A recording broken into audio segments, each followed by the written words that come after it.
Hello friends, today I am going to read today's editorial. It is time to protect India's workers from the heat by Arvind Unni and Salini Sinha. In the first week of April 2025, Delhi crossed a dangerous threshold. The temperature soared above 41 degrees C and nights offered little relief. These extreme conditions are no longer outliers but a part of a new deadly normal. With climate change intensifying year after year, Indian cities have become the epicenter of a growing crisis. And while heat waves affect everyone, it is India's millions of urban informal workers who are bearing the brunt of this slow moving disaster. The Reserve Bank of India has pointed out in 2024 that extreme heat threatens the health and livelihoods of occupationally exposed people, potentially causing a projected 4.5% loss to India's GDP. Despite their considerable contribution, essential roles, and sheer numbers, they are consistently excluded from the planning and implementation of urban heat response strategies. This exclusion has deadly consequences. Key challenges in current heat action plans.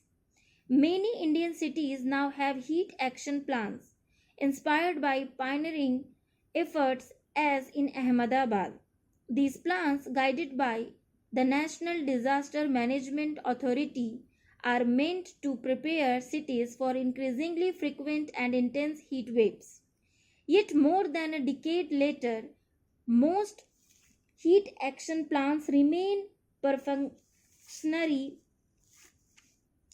underfunded, and poorly coordinated.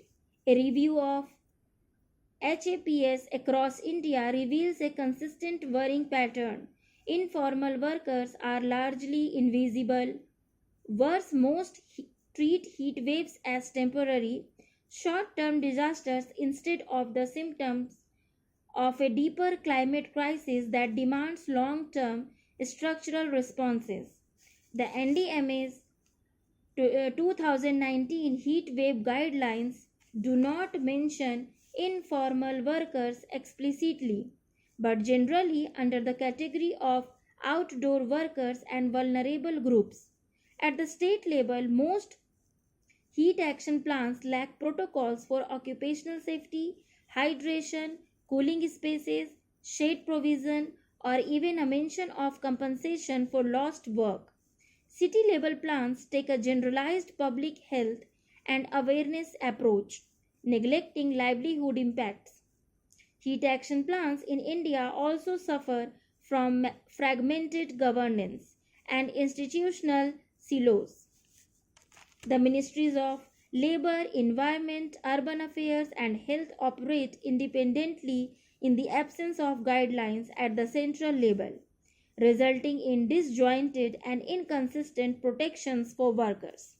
Moreover, city heat action plans often remain short term, immediate for summer months. Crisis oriented documents. City heat actions rarely integrate long term strategies such as urban cooling, heat resilient infrastructure, working conditions, flexible work norms, or worker focused social protection.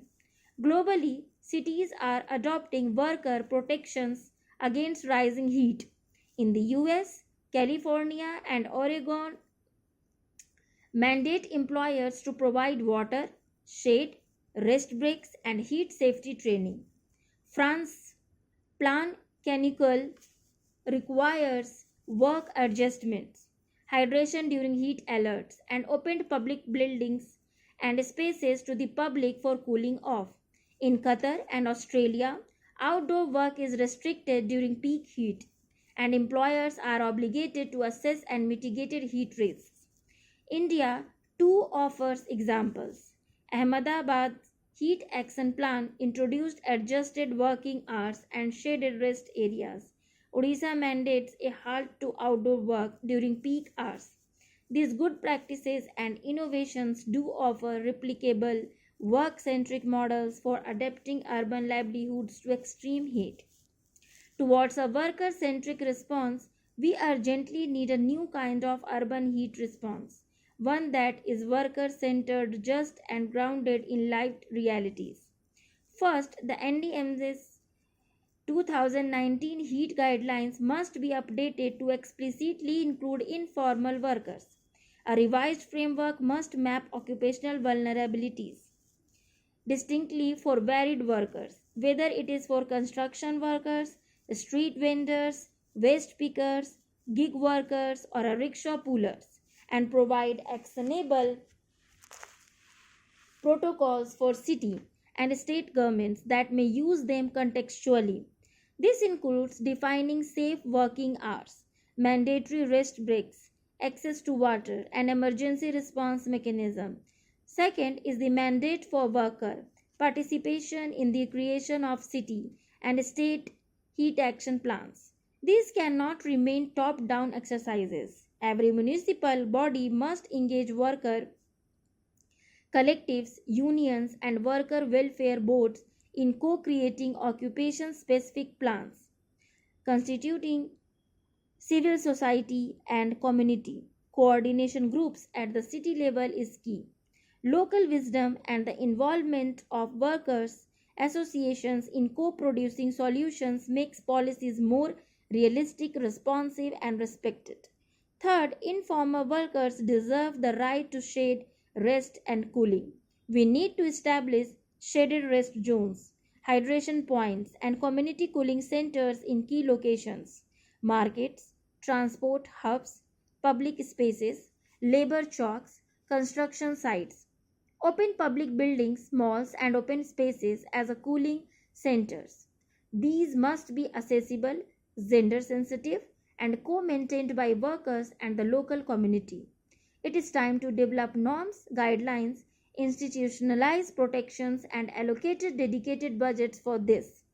Fourth, innovative financing through corporate social responsibility or dedicated city development budgets must support local solutions as adaptations.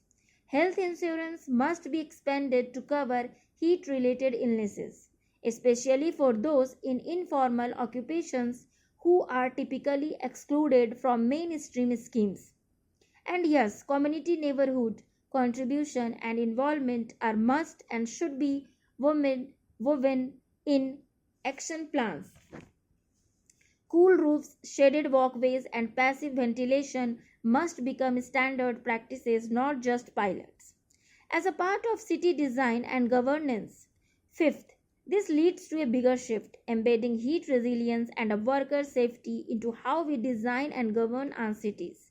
Heat adaptation and a worker inclusion must be legally written into master plans, building bylaws, and infrastructure codes. Cities must promote natural shaded through urban forests and tree corridors, while also planning blue networks such as water bodies, public resting spaces, informal workspaces such as vendor work markets, waste depot, and labor chalk must be retrofitted with materials and design strategies that ensure thermal comfort.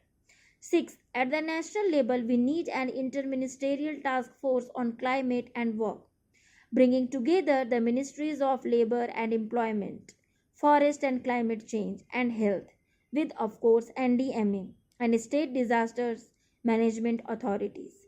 This task force must develop an integrated roadmap linking climate resilience with worker protection and labor codes. It must guide cities, coordinate efforts, and ensure accountability. Every city and district must appoint a dedicated heat officer, someone empowered to manage and monitor heat response measures and work across departments. For informal workers, the climate crisis is not a distant threat, it is a present and daily struggle. The cost of inaction is no longer measured only in degrees. It is measured in lives, in lost livelihood, and poor health, and in burdened futures. Thank you for listening.